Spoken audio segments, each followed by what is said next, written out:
अस्सलाम वालेकुम viewers, switch Pakistan का नया एपिसोड लिए मैं हूं आपका मेजबान अब्दुर्रहमान। आज डिस्कस करेंगे दो इंटरेस्टिंग न्यूज। पाकिस्तान में एक और नई ऑयल रिफाइनरी लगाने की मंजूरी दी गई है। ओगरा की जानिब से जिस ऑयल रिफाइनरी को लगाने का इजाजतनामा दिया गया वो है फैल्कन ऑयल रिफाइनरी, जो पाकिस्तान की छठी ऑयल रिफाइनरी होगी, जबकि खैर पख्तूनख्वा की पहली ऑयल रिफाइनरी होगी। खैर पख्तूनख्वा पाकिस्तान में तेल पैदा करने वाला सबसे बड़ा सूबा है। हमारे कुल तेल की पैदावार का तकरीबन आधा खैर पख्तूनख्वा के अंदर पैदा होता है, लेकिन इस पूरे सूबे में कोई ऑयल रिफाइनरी नहीं थी। तो इस ऑयल रिफाइनरी के आने के बाद ना सिर्फ खैर पख्तूनख्वा का सारा तेल इसी सूबे में रिफाइन होगा, इस सूबे के लोगों को रोजगार मिलेगा, बल्कि वहां पर नई इन्वेस्टमेंट से अपॉर्चुनिटीज खुलेंगी। आज की दूसरी खबर, इस्लामाबाद टेरिटरी के अंदर मौजूद तमाम कैथ लैब्स जहां पर दिल के मुख्तलिफ प्रोसीजर्स किए जाते हैं उनको रजिस्टर करके रैंक करने का ऐलान किया गया है। एक बड़ी डेवलपमेंट इसलिए है कि हेल्थ सेक्टर के अंदर तमाम फैसिलिटीज को हुकूमत के यहाँ रजिस्टर होना चाहिए, उनकी तमाम फैसिलिटीज आम पब्लिक को पता होना चाहिए ताकि वो कंपेयर कर सकें कि किस फैसिलिटी के अंदर इक्विपमेंट अच्छा है, किसमें एक्सपीरियंस जो स्टाफ है वो अच्छा है और दीगर क्या सहूलियात है। इस खबर को प्रोग्राम के दूसरे हिस्से में डिस्कस करेंगे, लेकिन पहले चलते हैं खैर पख्तूनख्वा, जहां पर डेरा इस्माइल खान जिले में ऑयल रिफाइनरी लगाने की इजाजत दी है। ओगरा ने फैल्कन ऑयल रिफाइनरी लगाने का इजाजतनामा दी है, जो कि 1 लाख बैरल रोजाना तेल रिफाइन करने की सलाहियत रखती होगी। इस ऑयल रिफाइनरी पर मजमूई तौर पर 3 अरब 50 करोड़ डॉलर्स खर्च आएगा, इस पर इन्वेस्टमेंट होगी। उम्मीद है ये 2026 के आखिर तक बनकर ऑपरेशनल हो जाएगी।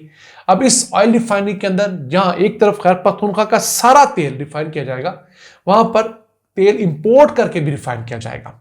अब खैर पख्तूनख्वा पूरे पाकिस्तान में इतना तेल पैदा करता है, उसका 50% पैदा करता है। पाकिस्तान की जो ऑयल की प्रोडक्शन है वो 70 से 75 हजार बैरल है आजकल। उसमें से 30-35 हजार बैरल तेल जो है वो रोजाना ये खैर पख्तूनख्वा का सूबा प्रोड्यूस करता है। पहले ये तेल लाया जाता है अटक, जो अटक रिफाइनरी है रावलपिंडी के करीब, या दीगर पाकिस्तान की रिफाइनरी में लाकर उसको वहां पर रिफाइन किया जाता है, उसकी कॉस्टिंग बढ़ जाती है। अगर डेरा इस्माइल खान के अंदर रिफाइनरी लगती है तो वहां पर रिफाइन होगा, इन्वेस्टमेंट के बाद वहां हजारों नई जॉब्स क्रिएट होंगी और फिर पाकिस्तान की जो पेट्रोलियम इंपोर्ट्स का बहुत बड़ा बिल है वो कम हो सकेगा। अब पाकिस्तान की जो पेट्रोलियम मसनूआत की डिमांड है वो सालाना 22 मिलियन टन है। हमारे पास जितनी मुल्क में ऑयल रिफाइनरीज ऑलरेडी 5 लगी हुई है, वो 20.5 मिलियन टन की डिमांड पूरी कर सकती है, लेकिन करती कितना है? 13 मिलियन टन, यानी 60% कैपेसिटी पे वो चलती हैं। बाकी 9 मिलियन टन की जो हम मसनूआत हैं पेट्रोल और डीजल रिफाइंड हालत में हम दुनिया भर से इंपोर्ट करते हैं, हमें महंगा पड़ता है। अब ये रिफाइनरीज पाकिस्तान में क्यों रिफाइन नहीं करती सारा खाम तेल?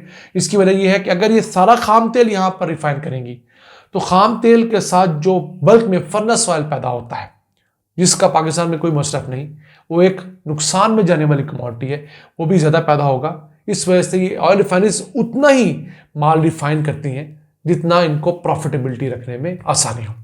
तो इस ऑयल रिफाइनरी के आने के बाद अब उम्मीद है ना सिर्फ पाकिस्तान में petrol, diesel, LPG, jet fuel की मुख्तलिफ किस्में, सल्फर, पेट्रोलियम कोक और इस तरह की दीगर चीजें प्रोड्यूस होंगी। पेट्रोलियम कोक वो चीज है जो कि स्टील बनाने में, एल्युमिनियम बनाने में, ग्लास बनाने में, पेंट बनाने में, खाद बनाने में, इस तरह की चीजें बनाने के अंदर इस्तेमाल होता है। इसके अलावा एस्फाल्ट जो है, लुक जिसको कहते हैं, जो सड़कों पर डाली जाती है, वो भी बड़ी मिकदार में यहां बनेगी। अब पाकिस्तान में ऑयल रिफाइनरीज की जरूरत तो है, लेकिन उसकी जरूरत हमें इसलिए ज्यादा है कि हम अपनी जरूरत का सिर्फ 30% पेट्रोल मुल्क में रिफाइन करते हैं, 70% रिफाइंड हालत में मंगवाते हैं, जबकि डीजल हम निस्बतन 65% मुल्क के अंदर प्रोड्यूस करते हैं, 35% हम दुनिया से मंगवाते हैं। तो हमें चाहिए कि हम दुनिया से खाम तेल मंगवाएं, उस तेल को यहां रिफाइन करें, उससे पेट्रोल, डीजल, जेट ऑयल, तमाम चीजें बनाएं और उसकी तमाम बाई प्रोडक्ट्स यहां बनाएं। अगर पाकिस्तान अपने यहां तमाम डिमांड का खाम तेल मंगवाए और यहां पर रिफाइन करे तो कम से कम साल का 2 अरब डॉलर्स हम इससे बचा सकते हैं, और जो लाखों नई जॉब्स यहां क्रिएट होंगी वो इसके अलावा है।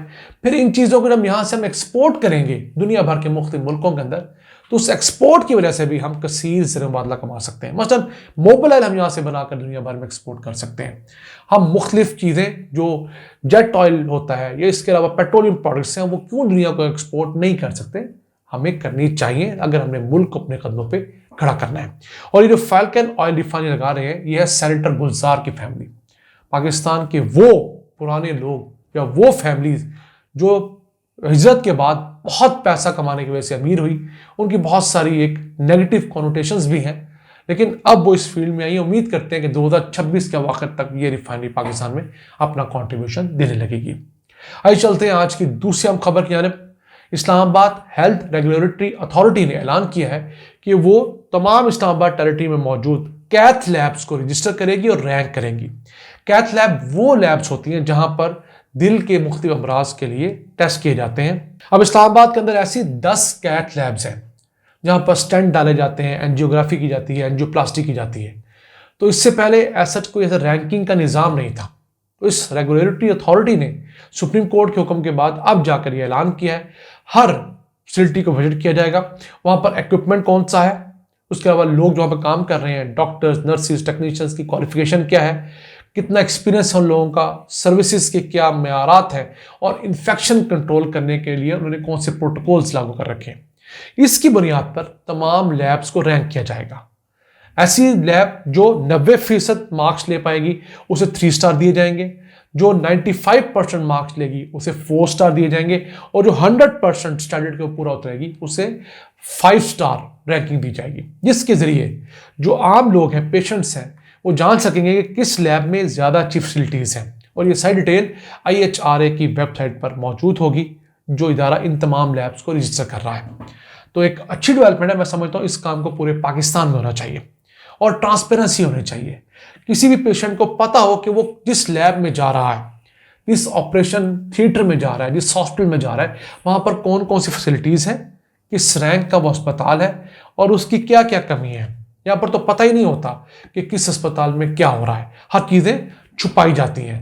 तो हम उम्मीद करते हैं कि इसके बाद यही इदारा इन तमाम लैब्स के प्रोसीजर्स को भी नोट करेगा, कितने प्रोसीजर हुए, उनमें से कितने कामयाब हुए और कितने नाकाम हुए।